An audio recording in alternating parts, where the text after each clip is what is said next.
Hey, good morning, guys, and welcome to day 2 of our Psalms morning devotional. This morning we're going to talk a little bit about the ways to walk in world and how can we follow God and who should we not follow. So we're going to jump on in. We're still in Psalms chapter 1, but we're going to do verses 4 through 6. So let's jump in. It says, "Not so the wicked. They are like chaff that the wind blows away. Therefore the wicked will not stand in the judgment, nor sinners in the assembly of the righteous.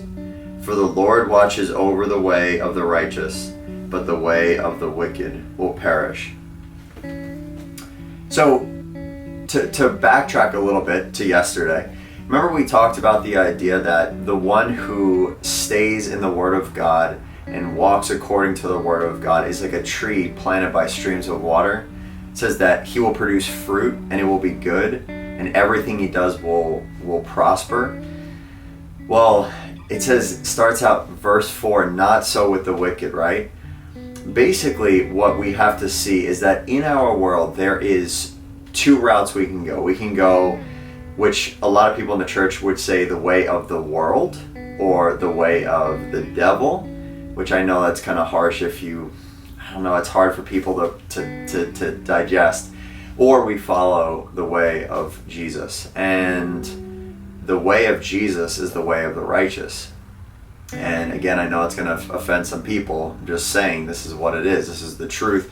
I believe the Word of God is true. So, what do we do? Well, the difficult thing, right, if you decide to follow Jesus, right, is that not everyone around you is going to be for you following Jesus.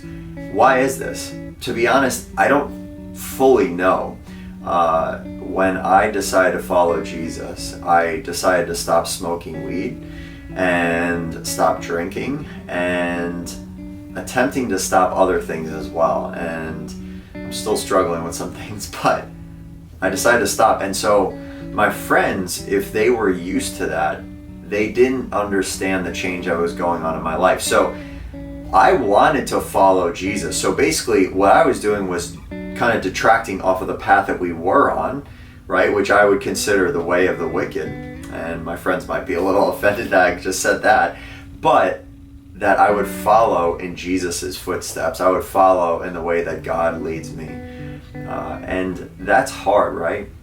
But the reality, guys, is that it says in the last verse that the Lord watches over those who walk in the righteousness and walk on the righteous path, but he doesn't with the ways of the wicked. And so the encouragement is, yes, we will go through battles. Yes, we will go through difficulties. Yes, we may slip and we may fall, but God's love is far greater than anything, right? We look at Jesus on the cross, that he is the explanation of how far God would go to love us, and he would send his only son to die. So, as we go along that route, if we fall, if we stumble, if we sin, if we make mistakes, whatever you want to call it, we just turn our backs on God and do whatever we decide to do. The reality is that God's still good and that he will still work on what he's doing, and he still wants to continue working on us. So we stay in the path of the righteous. We stay in how God is guiding and leading us. And we know that he is good. He is a good Father who loves you and will keep you on the path. So I love you guys. Look forward to seeing you tomorrow morning. Have a great day.